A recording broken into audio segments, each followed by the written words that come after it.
নতুন করে এক ইতিহাস গড়লেন বলিউডের অভিনেত্রী দীপিকা পাড়ুকোন।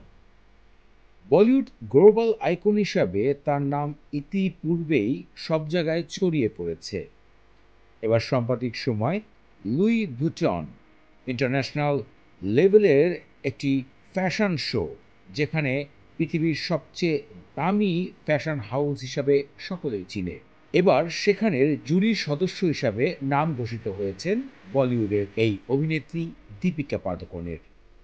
তিনি প্রথম ভারতীয় ব্যক্তি যিনি এই পুরস্কারে একজন জাজ হিসাবে বসবে, যা ইতিপূর্বে পুরো বলিউড ইন্ডাস্ট্রি কেন পুরো ভারতের কেউ জাজ হিসাবে সেখানে দায়িত্ব পালন করেননি।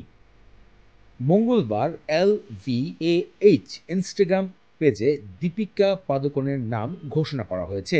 সেখানে বলা হয়, আমরা আনন্দের সঙ্গে জানাচ্ছি দীপিকা পাড়ুকোন চলিত 2025 সালে ফাইনাল রাউন্ডে জুরি সদস্য হিসাবে দায়িত্ব পালন করবে। এবার এই বিষয় নিয়ে আন্তর্জাতিক গণমাধ্যমে দীপিকা পাড়ুকোনের নাম ছড়িয়ে পড়েছে এবং ভারতীয় গণমাধ্যম বলছে, প্রথমবারের মতন ইতিহাস গড়লেন দীপিকা পাড়ুকোন।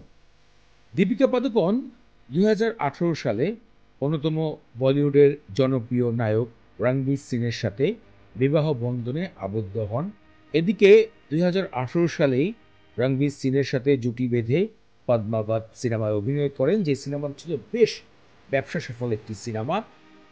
বর্তমানে গণমাধ্যম থেকে জানা যায় 2025 সালে প্রায় 500 কোটি রুপির মালিক রয়েছেন দীপিকা পাড়ুকোন নিজেই, যা আমেরিকার ভাষ্যমতে 59 মিলিয়ন ডলারের।